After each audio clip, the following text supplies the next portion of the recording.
extrajudicial killings. We will not come here to listen to your stories. You have abducted someone, his family is crying, and you are here telling us stories. Enough is enough. Extrajudicial killings and disappearances must end now. We must stop this madness. We must stop these evil things you are doing to us. It is not right to abduct someone and not present them to court.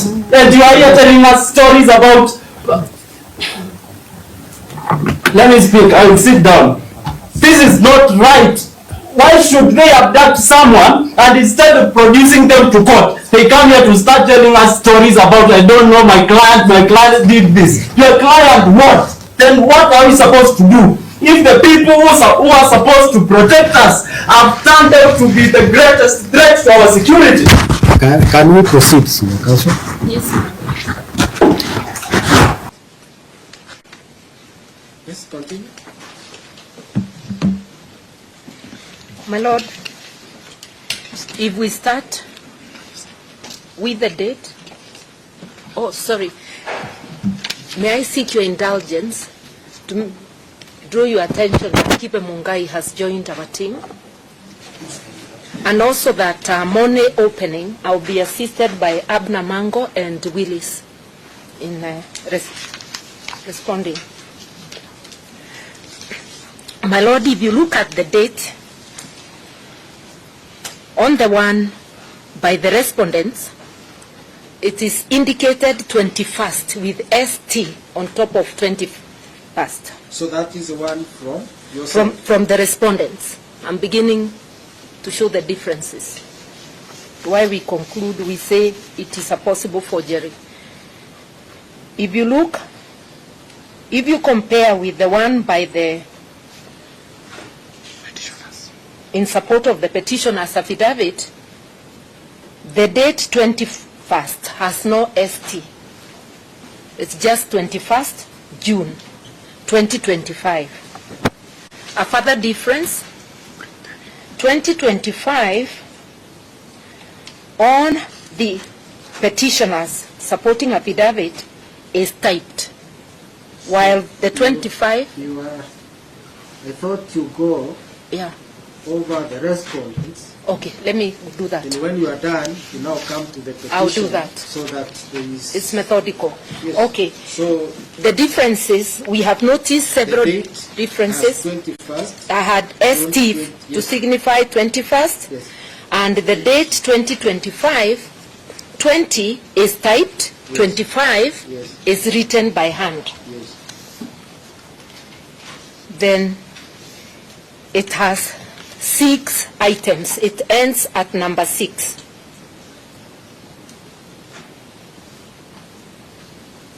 Yes.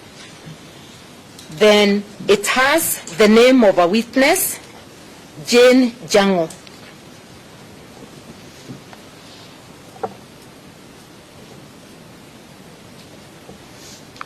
Then when you come to the respondents, not to the respondents, to the applicant, to the petitioners. I'm done with the respondents. So the differences are? The differences are date 21st does not have an ST, right. And the year 6. I'm done. I've marked 21st ST. Yes, and then the 2025 is typed wholly. It's not written by hand. Unlike theirs. I'm on the respondents. Oh, we finished with the respondents. I've now started with ours. So I'm confirming that I got you right. Yeah, the differences are 21st ST and 25 written in pen instead of typing. Then the items are 6. Are 6. The witness, Jane Jango. Yes. Okay. Those are the 3 notable things in that one. On the one by the petitioner,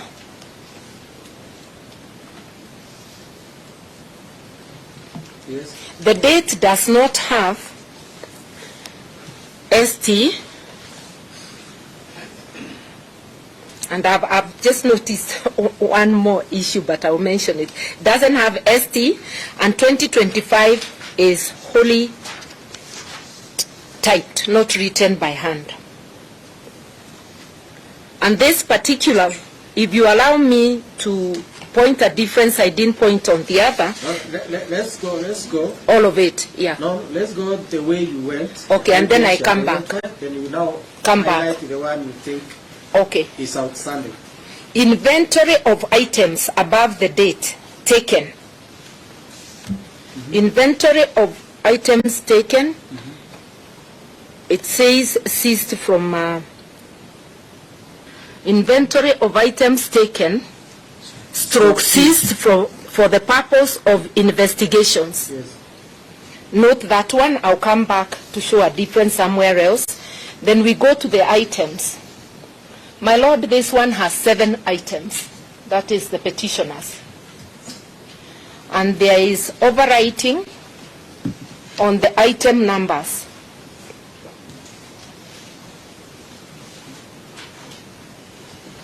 Number 6 is cancelled because number 5 appears to continue up to number 6, so it's cancelled. Number 7 is cancelled. Number 6 is cancelled. Number 7, Item. the numbering. The numbering. You can see a cancellation on the letter 6, and then an imposed writing on the number below to be 6.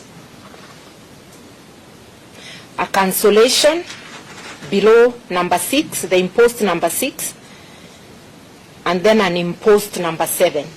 So the petitioners have 7 items and the numbering has been changed. Yes. Then we go. What about witness?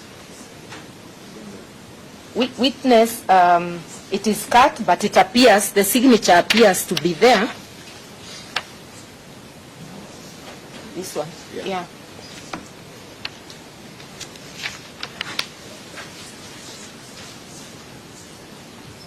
Signature. But there is still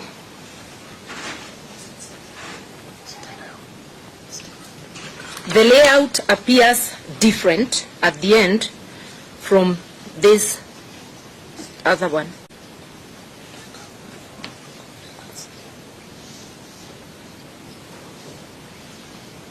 Where is it?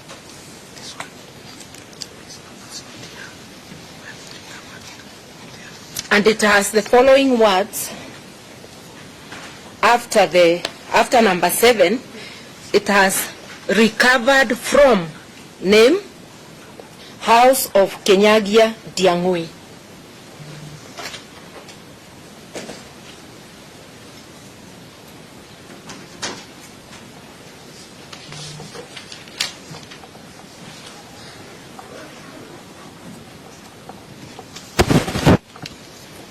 You can see House of Kinyagia Ndiangui.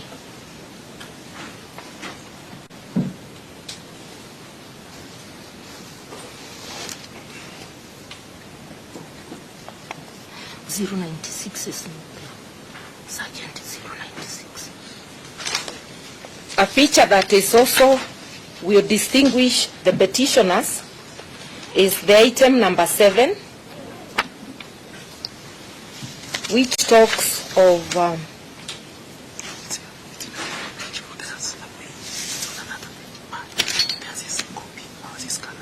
okay.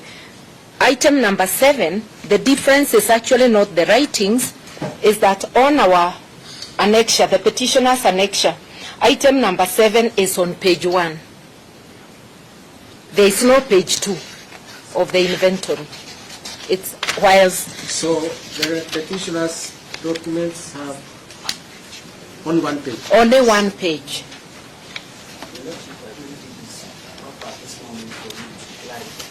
No?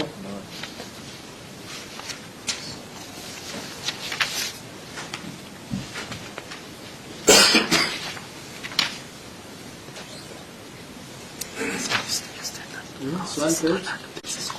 Whereas the respondents is 2 pages. You see that number 7 is on page 2. Ours, it's all on 1 page. You will also notice. Oh, this is the time. Yeah.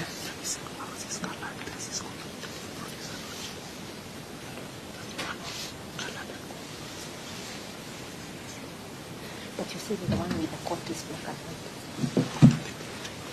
Yeah, we can leave it for now. So what we are saying, can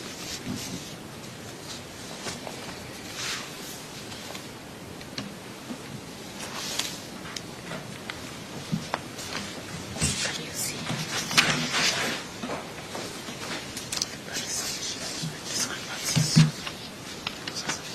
No, but yeah.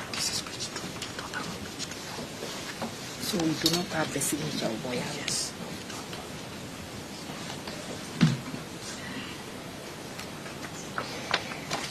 This one is not anywhere here. Yes, yes, it's not there. And this is ceased. This is seen. Where did I see seen? No. No, the word seen.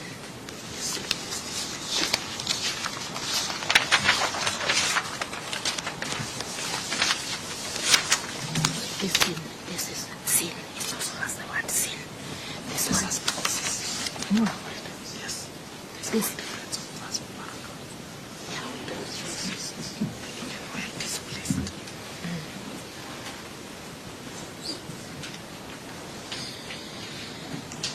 Yes. The last distinction between the two I would like to point out now is on the respondents. On the respondents, if you look at below the Directorate of Criminal Investigations, it is inventory of items taken stroke seized from the suspect, seen for the purpose of investigation. Now, if you look at the petitioners, The words inventory appear at the top. the word that is not similar in both is the word sin, as in sin of crime. Whereas the respondents, one, in that heading, has the word sin, and these are typed. The word sin does not appear on the copy of the supporting affidavit of the petitioners. Yeah. I'm not a document examiner, but even the writings appear different. So with respect, we suspect that the exhibits annexed to the replying affidavit of the respondent, Koplo Itegi,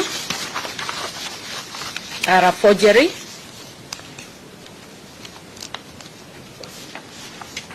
And following the press conference of the second respondent, with respect, we see him as a person of interest, and we would be happy to cross-examine him if he was in court. I do not think, my Lord, that you'll be able to get to the bottom of this matter without his personal appearance and without the appearance of the Inspector General.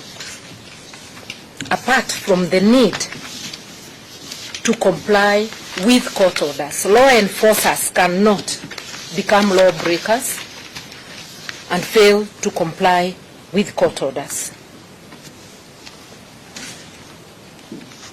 As I yield to my colleagues, my Lord,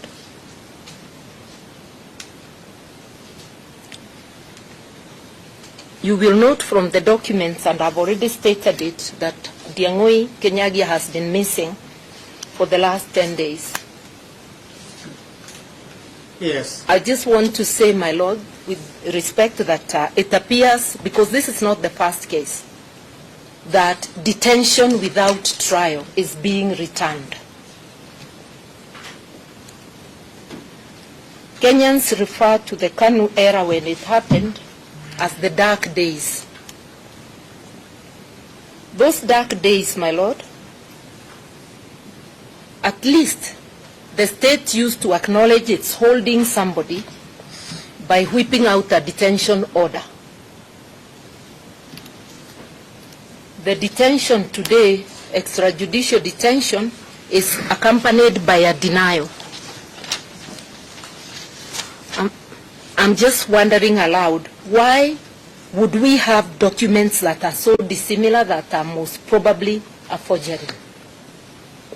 We need an explanation from the two individuals, Inspector General and the Director of Investigations. And I would like to say that any alleged matter said by the caretaker who has not sworn an affidavit and who appears to have made a general statement, not a statement to the deponent. If you look at paragraph 14 of the respondent's affidavit, it says, the said caretaker informed officers that the second petitioner had left the house earlier in company of another man and two unknown ladies. He doesn't say he has been told by her, which he verily believes to be true. It's a marketplace statement. He said to the officers, this is hearsay, should be expunged, unless if the lady herself swears affidavit and avails herself for cross-examination. What if the two others he left with were an advance party to abduct while the others come back and search? Those are things we can never know. Yes. I sit just down with one proposition. The coincidence of the house being broken into by the police, which they now admit, and my colleagues will be dealing with the illegalities of that, and his disappearance, and the conduct of the DCI and the police generally in this country in matters relating to abduction, leads to the inescapable conclusion that indeed they arrested him and then ransacked his house.